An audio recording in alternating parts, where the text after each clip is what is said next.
إن الحمد لله نحمده ونستعينه ونستغفره ونعوذ بالله من شرور أنفسنا ومن سيئات أعمالنا من يهده الله فلا مضل له ومن يضلل فلا هادي له أشهد أن لا إله إلا الله وحده لا شريك له وأشهد أن محمدا عبده ورسوله يا أيها الذين آمنوا اتقوا الله حق تقاته فلا تموتن إلا وأنتم مسلمون. கண்ணியத்திற்குரிய அல்லாஹ்வின் அடியார்களே, அல்லாஹ்வை போற்றி புகழ்ந்தவனாக அல்லாஹுடைய தூதர் முஹம்மது அவர்கள் மீது இன்னும் அவர்களுடைய குடும்பத்தார் தோழர்கள் மீது அல்லாஹுடைய ஸலவாத்தும் சலாமும் நிலவட்டும் என்று வேண்டியவனாக உங்களுக்கும் எனக்கும் அல்லாஹுவின் பயத்தை நினைவூட்டியவனாக தக்வாவை உபதேசம் செய்தவனாக உங்களுக்கும் எனக்கும் அல்லாஹுவிடத்தில் அவனது மன்னிப்பையும் அவனது அன்பையும் வேண்டியவனாக இம்மை மறுமை வாழ்க்கையின் மகத்தான வெற்றியை வேண்டியவனாக இந்த குத்பாவை ஆரம்பம் செய்கிறேன். அல்லாஹ் சுப்ஹானஹு வ தஆலா நம்முடைய பாவங்களை மன்னிப்பானாக, காசா மக்களுக்கு அருள் புரிவானாக, அவர்களது பாதங்களை உறுதிப்படுத்துவானாக, அவர்கள் இழந்த செல்வங்களை விட சிறந்ததை அல்லாஹ் அவர்களுக்கு தந்தருள்வானாக, அவர்களுடைய முஜாஹிதுகளுக்கு உதவி செய்வானாக, அவர்களுடைய எதிரிகளுக்கு எதிராக மகத்தான வெற்றியை அல்லாஹு தஆலா அவர்களுக்கு தந்தருள்வானாக. ஆமீன். கண்ணியத்திற்குரிய அல்லாஹ்வின் அடியார்களே, அல்லாஹுடைய மார்க்க கடமைகளில் மிக முக்கிய மிக மகத்தான கடமையாகிய ஹஜ்ஜை பற்றி சில விஷயங்களை நாம் இந்த அமர்விலும் இன்னும் சில அமர்வுகளிலும் தெரிந்து கொள்வோமாக. இதுவரை அல்லாஹுடைய வீட்டிற்கு செல்லாதவர்கள் அல்லாஹுடைய அந்த வீட்டிற்கு செல்ல வேண்டும் என்ற ஆர்வம் அவர்களுக்கு ஏற்பட வேண்டும் என்பதற்காகவும், அது உம்ராவுக்காகவோ ஹஜ்ஜுக்காகவோ, சென்று வந்தவர்கள் மீண்டும் மீண்டும் அல்லாஹுடைய அந்த வீட்டை ஹஜ்ஜு செய்வதற்கும் உம்ரா செய்வதற்கும் செல்ல வேண்டும் என்ற ஆர்வம் வருவதற்காகவும் சில விஷயங்களை கண்டிப்பாக நாம் தெரிந்து கொள்ள வேண்டும். கண்ணியத்திற்குரிய அல்லாஹுவின் அடியார்களே, அல்லாஹு தஆலா சொல்கிறான், வலில்லாஹி அலன் நாஸி ஹிஜ்ஜுல் பைத் وَلِلَّهِ عَلَى النَّاسِ حِجُّ الْبَيْتِ لِمَنِ اسْتَطَاعَ إِلَيْهِ سَبِيلًا. அல்லாஹ்விற்காக மக்கள் மீது கடமையாக இருக்கிறது இந்த வீட்டை ஹஜ் செய்ய வருவது. யாருக்கு முடியுமோ? அல்லாஹு தஆலா சொல்கிறான், யார் நிராகரிப்பாரோ, அல்லாஹு தஆலா தேவையற்றவன் உலக மக்கள் அனைவரையும் விட்டு.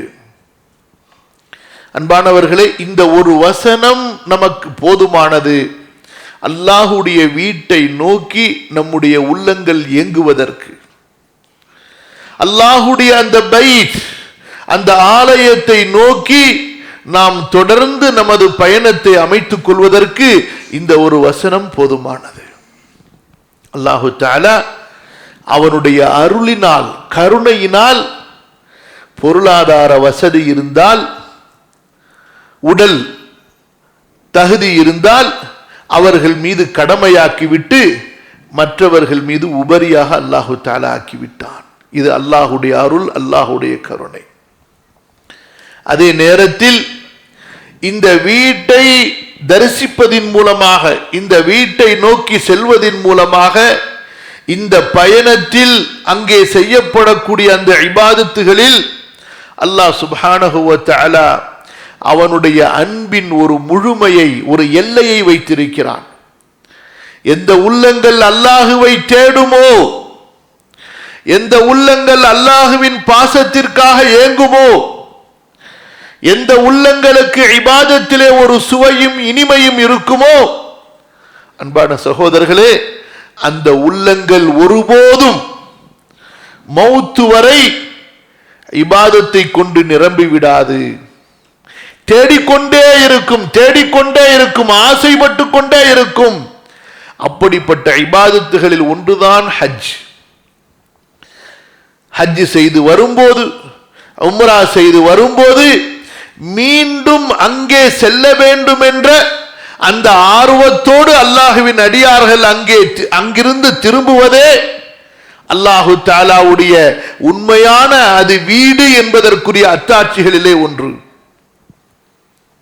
இன்ன அவ்வல பைத்தின் உத்அ லின்னாஸி லல்லதி பிபக்கத முபாரக்கன் வ ஹுதல் லில் ஆலமீன் ஃபீஹி ஆயாத்தும் பையினாத்.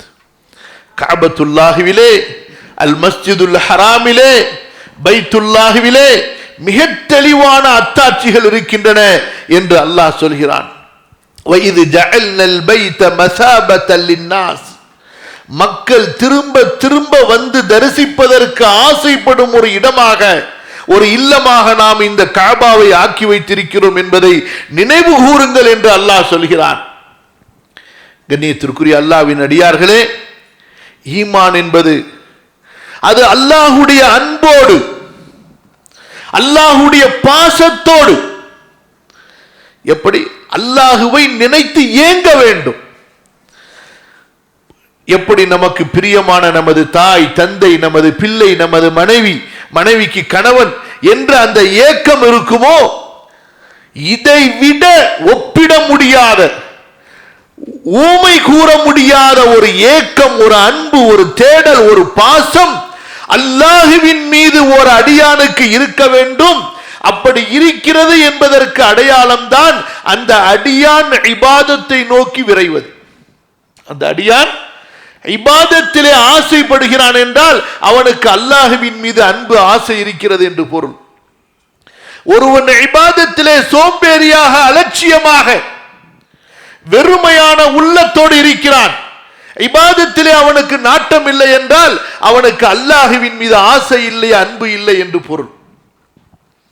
ஏன் அல்லாஹு தஆலா அந்த அவனுடைய விசேஷமான நிழலிலே 7 விசேஷமான அடியார்களுக்கு நிழல் கொடுக்கும் போது, யாருடைய உள்ளங்கள் மஸ்ஜிதிலே தொங்கவிடப்பட்டிருக்குமோ அவர்களுக்கு ஒரு இடத்தை அல்லாஹ் ஒதுக்குகிறான்.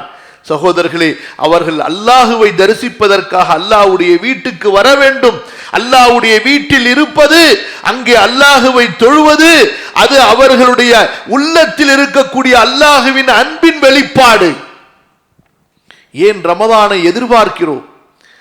ஏன் நபி ஸல்லல்லாஹு அலைஹி வஸல்லம் ரமதானை கொண்டு சந்தோஷப்பட்டார்கள்? காலமெல்லாம் உபரியான நோன்புகள் வைத்தாலும் கூட அந்த ரமதானுடைய நோன்புக்காக ஏங்கினார்களே. சகோதரர்களே, அதுதான் அல்லாஹ்வுடைய பிரியம், பாசம். அப்படித்தான் இந்த ஹஜ் என்பது. எல்லா வணக்கங்களுக்கும் சில சிறப்புகளை, தனி உயர்வுகளை, மதிப்புகளை அல்லாஹ் கொடுத்திருக்கிறான். இந்த ஹஜ்ஜுக்கு அல்லாஹ் சுப்ஹானஹு வ தஆலா மிக மிக சிறப்பான உயர்வான நன்மைகளை கொடுத்திருக்கிறான். ஏனென்றால் இந்த ஹஜ்ஜிலே உடலும் அங்கே வணங்குகிறது, நம்முடைய பொருளாலும் அங்கே அல்லாஹுவை வணங்குகிறோம்.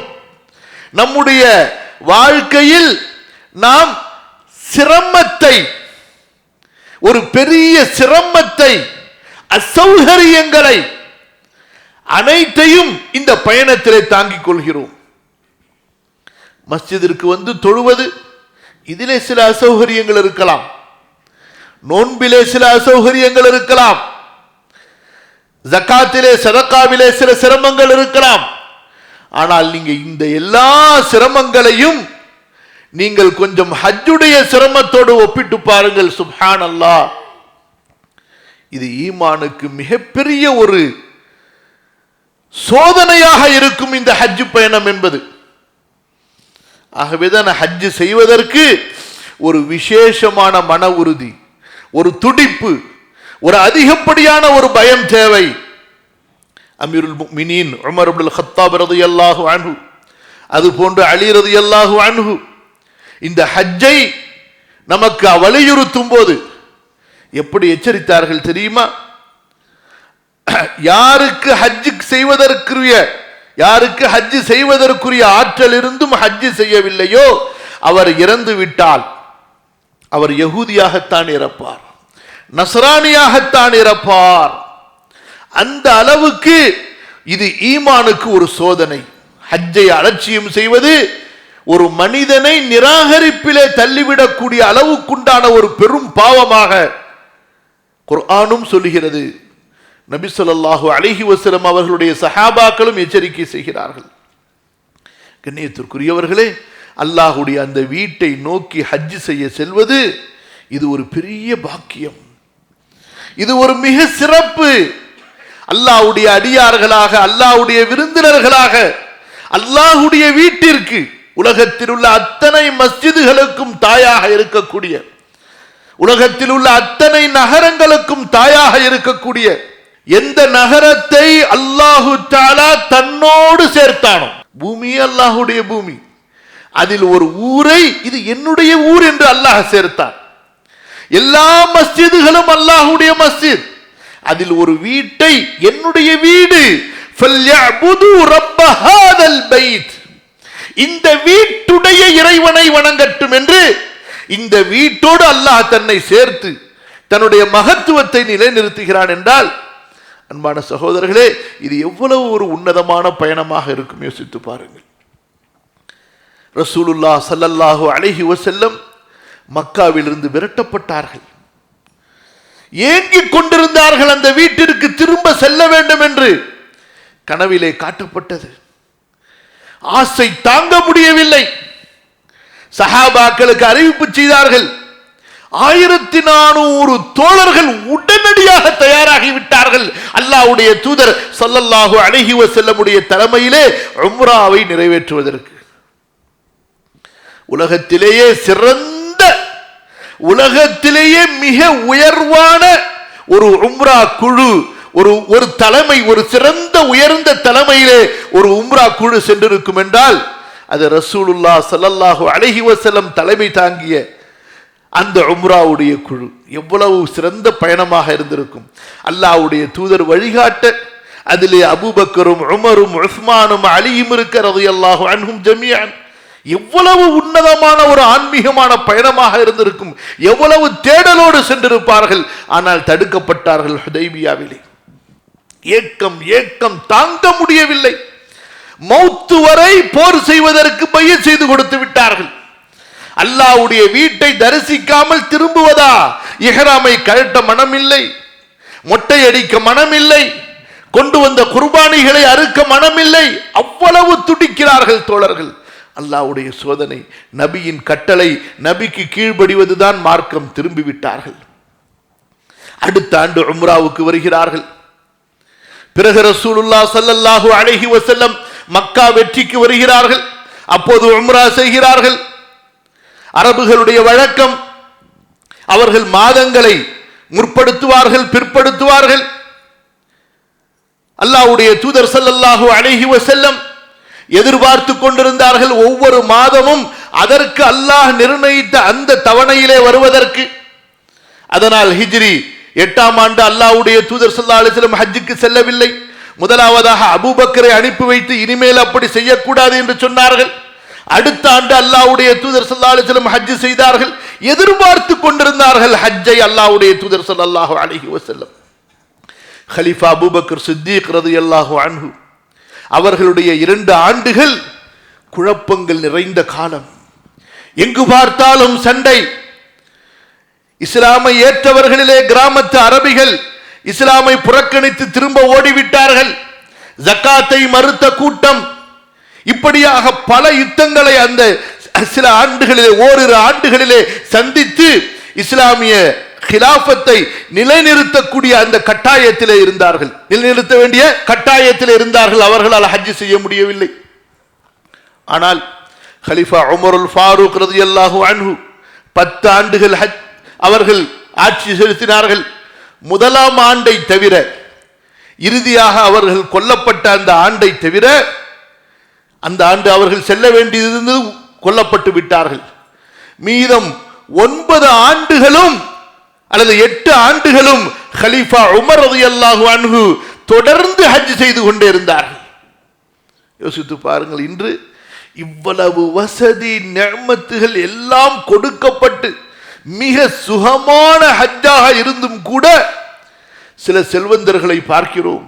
ஒரு முறை ஹஜ் செய்து விட்டாலே என்னமோ சிராத்து பாலத்தை கடந்தது போன்று போதுமடா, இதுக்கு மேல வேணாமடா என்ற அளவுக்கு அது செல்வத்தை செலவழிப்பதிலே உள்ள கருமித்தனமா அல்லது அல்லாஹ்விற்காக சிரமங்களை தாங்கிக் கொள்வதிலே உள்ள அந்த மனமா என்று தெரியவில்லை. அல்லாஹ்வின் அடியார்களே, ரப்புக்காக ரப்பு கொடுத்த செல்வத்தை செலவழிப்பதை விட ஒரு பாக்கியம் இருக்க முடியுமா? இந்த உடலும் உடல் உறுப்புகளும் நமக்கு அல்லாஹ் கொடுத்த சக்தியும் ரப்புக்காக களைப்புறுவதை விட அல்லாஹ்வுடைய ரப்பை அல்லாஹுவை வணங்கி நம்முடைய ரப்பை வணங்கி அதிலே நமக்கு ஏற்படக்கூடிய வலிகளை சிரமங்களை அதிலே நமக்கு ஏற்படக்கூடிய அந்த அசௌகரியங்களை எல்லாம் தாங்கிக் கொள்வதில் தானே அந்த அல்லாஹ்வுடைய அன்பு இருக்கிறது. நீங்கள் யாரை நேசிப்பீர்களோ அவர்களுக்காக நீங்கள் தியாகம் செய்வீர்கள், அவர்களுக்காக சிரமப்படுவதிலே இன்பம் காணுவீர்கள். ஏன் அல்லாஹ்வுடைய தூதர் ஸல்லல்லாஹு அலைஹி வஸல்லம் கால் வலிக்க நின்று வணங்கினார்கள்? ஏன் ஒரே சஹரை கொண்டு 3 நோன்புகள் நபி ஸல்லல்லாஹு அலைஹி வஸல்லம் வைத்தார்கள்?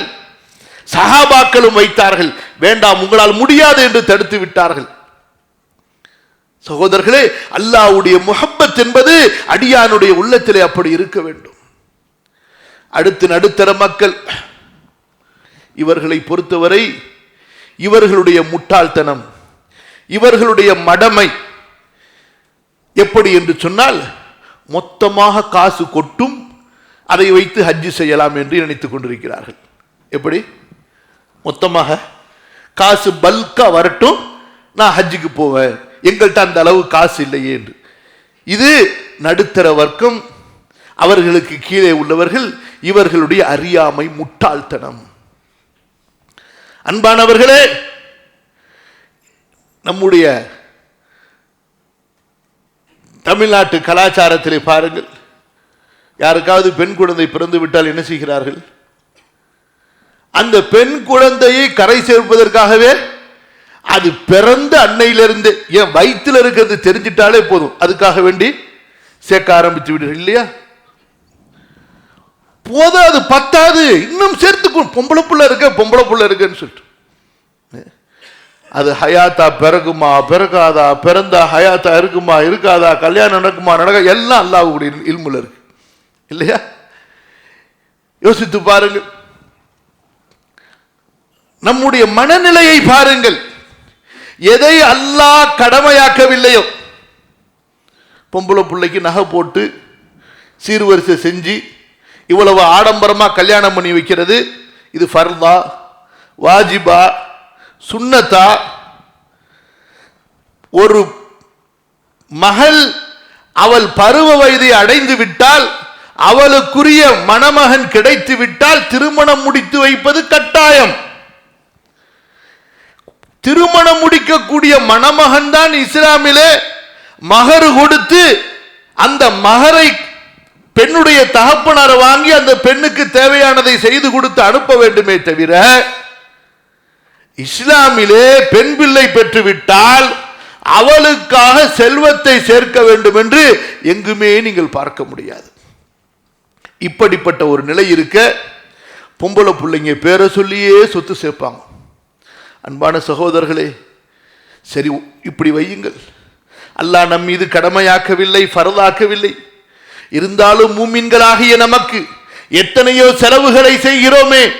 நம்முடைய அன்றாட செலவுகளில் ஒவ்வொரு மாதமும் சில தொகையை நாம் சேமித்தாலே சில ஆண்டுகளில் நமது வீட்டில் ஒருவரை ஹஜ்ஜுக்கு அனுப்பிவிடலாம். இது பொதுவாக நடுத்தர குடும்பத்தில் இருக்கக்கூடிய நிலை. ஆனால் நடுத்தர குடும்பத்தில் உள்ளவர்கள் என்ன நினைப்பிலே இருக்கிறார்கள்? காசு மொத்தமா எங்க இருந்தாவது வரட்டும், அதுக்கப்புறம் ஹஜ்ஜுக்கு போகலாம் என்று. அன்பானவர்களே, அப்படி இல்லை. அல்லாஹ்வுடைய நாட்டமும் அல்லாஹ்வுடைய தேடலும் நமக்கு இருக்குமே ஆனால் அதற்காக நமது செல்வத்தை சேர்க்க ஆரம்பித்து விடுவோம். நமது அனாவசியமான செலவுகளை நாம் குறைத்துக் கொள்வோம். நம்முடைய உபரியான செலவுகளை நிறுத்திக் கொள்வோம். நம்முடைய செல்வத்திலிருந்து ஒரு பகுதியை இந்த இபாதத்துக்காக அல்லாஹ்வுடைய வீட்டை பார்க்க வேண்டும் என்ற அந்த ஆசைக்காக நாம் சேமிக்க ஆரம்பித்து விடுவோம். கண்ணியத்திற்குரியவர்களே, இதைத்தான் நாம் பார்க்கிறோம். கண்ணியத்திற்குரிய சஹாபாக்கள், தாபிஈன்கள் இந்த ஹஜ் வணக்கத்திலே எப்படி ஈடுபட்டார்கள்? அல்லாஹ்வுடைய தூதர் ஸல்லல்லாஹு அலைஹி வஸல்லம், குலஃபாக்கள், உஸ்மான் ரலியல்லாஹு அன்ஹு அவர்களுடைய ஏறக்குறைய 11 ஆண்டுகள் அவர்களும் அப்படித்தான், ஒரு ஆண்டு தவறவிடவில்லை, தொடர்ந்து ஹஜ்ஜுக்கு சென்று கொண்டே இருந்தார்கள். யோசித்து பாருங்கள், எவ்வளவு சிரமம் இருந்திருக்கும். ஒரு இஸ்லாமிய ஜனாதிபதி, அதுவும் எப்பேற்பட்ட சாம்ராஜ்யம், அவர்களுக்கு இருக்கக்கூடிய வேலைகளை விடவா நமக்கு வேலை அதிகம்? அவர்களுக்கு இருந்த அந்த சிரமத்தை விடவா? ஏன், இன்னும் கொஞ்சம் நினைத்து பாருங்கள். ஆயிஷா ரலியல்லாஹு அன்ஹா அவர்களை அல்லாஹ்வுடைய தூதர் ஸல்லல்லாஹு அலைஹி வஸல்லம் இறந்ததற்கு பிறகு ஏறக்குறைய 40 ஆண்டுகள் அவர்கள் வாழுகிறார்கள். கலீஃபா அபூபக்கருடைய அந்த 2 ஆண்டு காலம், பிறகு உமர் ரலியல்லாஹு அன்ஹு அவர்களுடைய அந்த ஆட்சி காலத்திலிருந்து தான் மரணிக்கின்ற வரை ஆயிஷா ரலியல்லாஹு அன்ஹா ஓர் ஆண்டு கூட ஹஜ்ஜை தவறவிட்டதில்லை. ஆயிஷா ரலியல்லாஹு அன்ஹா தன்னுடைய மரணம் வரை ஹஜ்ஜை தவறவிட்டதில்லை. கேட்கப்படுகிறது, இவ்வளவு வயதாகிவிட்டது, சிரமமாகிவிட்டது, பலவீனமாக இருக்கிறீர்கள். ஏனென்றால் அவர்களெல்லாம் காலமெல்லாம் நோன்பு வைப்பவர்கள். ரசூல் ஸல்லல்லாஹு அலைஹி வஸல்லம் மரணத்திற்கு பிறகு அவர்கள் தொடர்ந்து நோன்பு வைத்துக் கொண்டே இருந்தார்கள். ஒரு நாள் விட்டு ஒரு நாள் என்று வாழ்நாளெல்லாம் நோன்பு வைத்தவர்கள். அதுவும் எப்படிப்பட்ட நோன்பாக அவர்களுடைய நோன்பு இருந்திருக்கும் என்று யோசித்து பாருங்கள். நம்முடைய நோன்பை போன்று சஹரும் இஃப்தாரும் 5 வேளைக்கு சமமான உணவை கொண்டல்ல. சில பேரித்தம் பழங்களையும் சில மிடறு தண்ணீர்களை கொண்டுள்ள அவர்களுடைய நோன்பிலே எவ்வளவு பலவீனப்பட்டிருப்பார்கள். அந்த பலவீனத்தோடு அவர்கள் இறுதி வரை ஹஜ் செய்து கொண்டிருந்தார்கள். கேட்கப்பட்டது, அன்னையாரே இவ்வளவு சிரமமா? சொன்னார்கள், நான் அல்லாஹ்வுடைய தூதரிடத்திலே கேட்டேன், எங்களுக்கு பெண்களாகிய எங்களுக்கு அனுமதி கொடுங்கள் அல்லாஹ்வுடைய பாதையிலே போர் புரிவதற்கு என்று. அல்லாஹு தஆலா பெண்கள் மீது ஜிஹாதை கடமையாக்கவில்லை.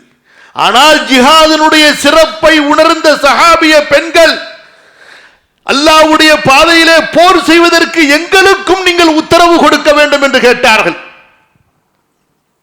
யோசித்து பாருங்கள்.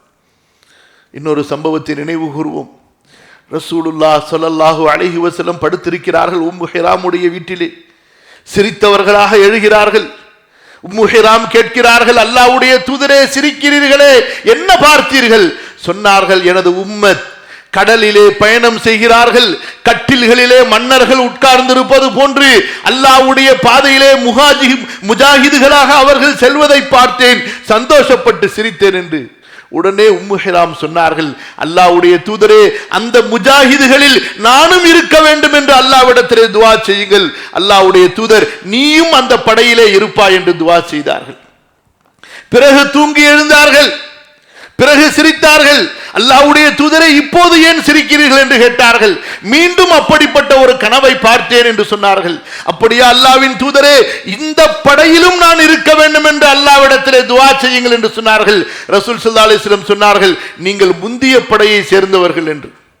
என்ன பொருள்? அந்த படையில் நீங்கள் கொல்லப்பட்டு விடுவீர்கள். அப்படித்தான் சகோதரர்களே, உம்மு ஹிராம் ரலியல்லாஹு அன்ஹா தன்னுடைய கணவனார் உபாதாவோடு அந்த பயணத்திலே செல்கிறார்கள். கப்பலில் இருந்து கீழே இறங்கி தன்னுடைய குதிரையிலே ஏறுகின்ற நேரத்திலே குதிரை மிரண்டு விடுகிறது. கீழே விழுகிறார்கள். குதிரையின் கால் அவர்களுடைய குரவலையை நெரித்து விடுகிறது. அங்கேயே ஷஹீதாகி விடுகின்றார்கள். அன்பான சகோதரர்களே, இதுதான் அல்லாஹ்வுக்காக உயிரை கொடுக்க வேண்டும் என்று அந்த தோழர்களுடைய உள்ளத்திலே இருந்த ஏக்கம், தேடல். அல்லாஹ் கொடுத்த உயிரை, அல்லாஹ் கொடுத்த செல்வத்தை, அல்லாஹ் கொடுத்த உடல் ஆரோக்கியத்தை, அல்லாஹ் கொடுத்த இந்த உலக வாழ்க்கையை அல்லாஹ்வுக்காக, அல்லாஹ்வுடைய இபாதத்துக்காக, அல்லாஹ்வுடைய தீனுக்காக, அல்லாஹ்வுடைய திருப்திக்காக கொடுக்கவில்லை என்றால் எவ்வளவு பெரிய துர்பாக்கியம்! அல்லாஹ்விற்காக இவற்றையெல்லாம் கொடுப்பதை விட ஒரு சிறந்த நற்பாக்கியம் இருக்க முடியுமா? பிறகு சொன்னார்கள் ஆயிஷா ரலியல்லாஹு அன்ஹா, அல்லாஹ்வுடைய தூதரிடத்திலே நான் அனுமதி கேட்டபோது ரசூலுல்லாஹ் ஸல்லல்லாஹு அலைஹி வஸல்லம் சொன்னார்கள், ஆயிஷா, உங்களுக்கு நான் ஒரு ஜிஹாதை கற்றுத் தருகிறேன். அந்த ஜிஹாதிலே கித்தால், சண்டை இருக்காது. அந்த கித்தாலிலே எதிரிகளோடு நேருக்கு நேராக மோதுதல் இருக்காது. அப்படிப்பட்ட ஒரு ஜிஹாதை கற்றுத்தருகிறேன், அதுதான் உங்களுக்கு ஹஜ் என்று சொன்னார்கள்.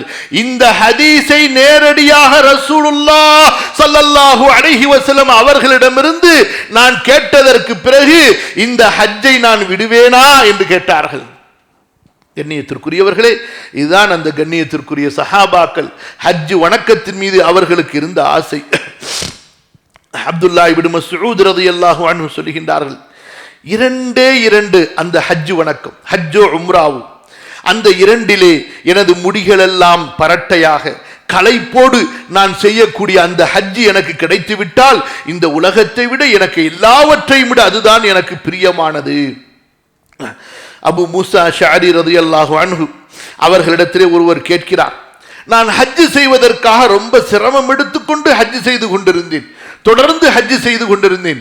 இப்போது எனக்கு வயதாகிவிட்டது, நான் பலவீனம் அடைந்து விட்டேன், நான் என்ன செய்வது? ஹஜ்ஜுக்கு சமமான ஒரு இபாதத் இருக்குமா, எனக்கு கற்றுக் கொடுங்கள், அதை செய்கிறேன் என்று சொன்னார்கள். அபு மூசா அஷ்அரி ரலியல்லாஹு அன்ஹு, அப்படியா, சரி. இஸ்மாயில் அலைஹிஸ்ஸலாம் அவர்களுடைய சந்ததிகளில் இருந்து 70 அடிமைகளை உன்னால் உரிமையிட முடியுமா? அந்த சந்ததிகளில் அடிமையாக்கப்பட்டவர்களில் 70 அடிமைகளை வாங்கி உரிமையிட உனக்கு சக்தி இருக்கிறதா? சரி, அப்படியே அதற்கு நீ சக்தி பெற்றால் கூட இந்த அரஃபா மினா முஸ்தலிஃபாவிலே அலைய வேண்டிய அந்த அலைச்சல் இருக்கிறது, அதற்கு சமமாக ஒரு இபாதத்தை, ஒரு வணக்கத்தை நான் காண மாட்டேன் என்று அபு மூசா அஷ்அரி ரலியல்லாஹு அன்ஹு அவர்கள் சொன்னார்கள். கண்ணியத்திற்குரியவர்களே, இமாம் தாவூஸ் ரஹிமஹுல்லாஹ் மிகப்பெரிய தாபிஈ, அவர்களிடத்திலே கேட்கப்படுகிறது, ஒருவர் ஃபர்லான ஹஜ்ஜை செய்து விட்டார், அடுத்து உபரியான ஹஜ்ஜை செய்வது சிறந்ததா அல்லது தான தர்மங்கள் செய்வது சிறந்ததா கேட்டார்கள். சரி, தான தர்மங்கள் செய்யட்டும் அவர், ஆனால் இந்த மினாவுக்கு செல்வது, அரஃபாவுக்கு செல்வது, விழித்திருப்பது, களைப்புறுவது, காபாவிலே தவாஃப் செய்வது, காபாவிலே வணங்குவது, ஜமராத்துகளிலே கல்லெறிவது, இந்த சிரமங்களுக்கெல்லாம் அவர் எந்த இபாதத்தை கொண்டு ஈடுகட்டுவார் என்று. கண்ணியத்திற்குரியவர்களே, இன்னும் பல விஷயங்களை நாம் அறிய வேண்டியது இருக்கிறது. ஹஜ் என்பது ஒரு சாதாரணமான வணக்கம் அல்ல, இது ஒரு சாதாரணமான இபாதத் அல்ல. சென்றவர்கள் மீண்டும் மீண்டும் செல்ல வேண்டும் என்று ஆர்வப்படக்கூடிய ஒரு இபாதத்.